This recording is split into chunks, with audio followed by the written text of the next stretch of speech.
পেট ব্যথা, মাথা ব্যথা, শরীর অচল হয়ে পড়া থেকে শুরু করে ক্যান্সার সহ সব সমস্যাই মিলবে একটি তালা পড়ার বিনিময়ে।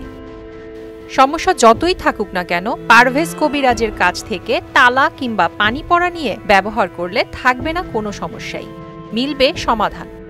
২০ বছর বয়সী কবিরাজ পারভেজের অপচিকিৎসা নিয়ে মোহনা টিভিতে সংবাদ প্রচার হলে এলাকাবাসীর মধ্যে চাঞ্চল্যের সৃষ্টি হয়। সুদবিহীন ব্যাংকিংয়ে আত্মশুদ্ধির পথ এনআরবিসি ব্যাংকের ইসলামিক ব্যাংকিং আল আমিন। এলাকাবাসীর উদ্যোগে কবিরাজ পারভেজের তথাকথিত চিকিৎসা সেবা বন্ধ করে দেয়া হয়েছে। বিভ্রান্তি করে প্রতারণার মাধ্যমে মানুষের টাকা হাতায় নিতেছে। এটা দীর্ঘদিন ধরেই চালাইছে। এর আগে সবাই ফকির যে ওর নানি নাকি এটা করতো, যে এলাকায় করতো সেই এলাকার লোকজন এরকম একটা গণধোলাই ব্যবস্থা করছে, পরে উনি ওখান থেকে স্টপ হয়ে গেছে। উনি নাকি ওনার নাতির বরাবর নাকি এটা হস্তান্তর করছে।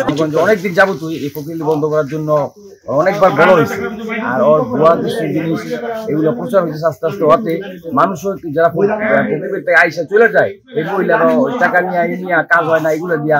আপনারা কি চান? গ্রামবাসীরা চায় এটা আমাদের বন্ধ হয়ে যাবে। পারভেজ কবিরাজের ঘর বন্ধ করে দেয় এলাকাবাসী।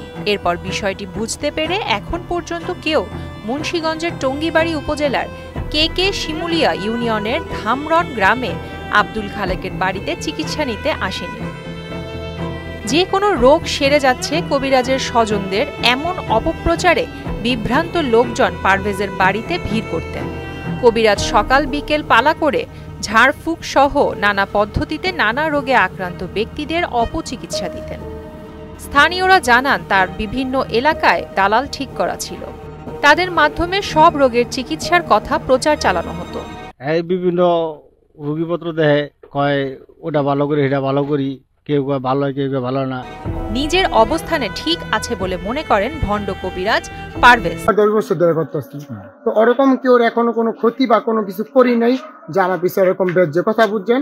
তা যদি আপনাকে বিশ্বাস না হয়, আমার যে রোগীপত্র ওই জিজ্ঞেস করুন। তবে তার ভণ্ডামি বুঝে ফেললে এলাকাবাসীর কাছে ওয়াদা করেন আর অপচিকিৎসা করবেন না। এটা আমার এখন এটা আমার কোনো কথা নাই, কথাটা বুঝছো? ওই যে আমার একটাই কথা, যদি আমি সৎ হয়ে থাকি তো সৎ।